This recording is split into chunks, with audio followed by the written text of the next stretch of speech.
हैं, समय आपकी याददाश्त को ओझल कर देता है। समय के साथ आपको केवल वही याद रहता है जो आपके लिए सबसे जरूरी हो, या फिर जिसने आपके हृदय पर गहरा प्रभाव छोड़ा हो। अब मुझे नहीं पता कि राम और उनके तीनों भाइयों की खिलखिलाहट मुझे क्यों इतनी स्पष्ट याद है, परंतु उनकी मुस्कान, उनके बचपन की बातचीत, उनके छोटे छोटे कदम मैं शायद ही कभी भूल पाऊं। बचपन में ये चारों भाई एकदम अलग थे, लेकिन एक ही सूत्र में बंधे हुए, प्रेम और संस्कार। राम अक्सर बैठकर मिट्टी के खिलौने बनाते और उन्हें अपने भाइयों में बांट देते।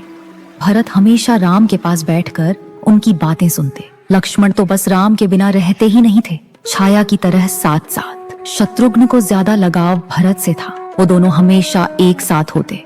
लेकिन इन भाइयों से भी बड़ी लीला तो महल की दासियां करती थी। सब राम को देखने के लिए बहाने बनाती थी। कोई कह देती राजकुमार को दूध देना है, कोई कहती उनके कपड़े देखने हैं, लेकिन सत्य तो ये था कि सब उन्हें छूने, उन्हें खिलाने, उन्हें अपनी गोद में लेने के लिए बेताब रहती थी। और सिर्फ राम ही नहीं, लक्ष्मण, भरत और शत्रुघ्न, चारों भाई अपनी सुंदरता और चंचलता से अयोध्या के हर निवासी का मन मोह लेते थे। सबसे ज्यादा शैतानी लक्ष्मण करते थे, भरत थोड़ा शांत रहते और शत्रुघ्न तो हमेशा अपने भाइयों के आदेश का बिना कोई प्रश्न किए पालन करते थे। लेकिन फिर भी सबसे अलग थे राम। राम के चेहरे पर एक ऐसी शांति थी जैसे उन्होंने बचपन में ही ध्यान और तपस्या कर ली हो।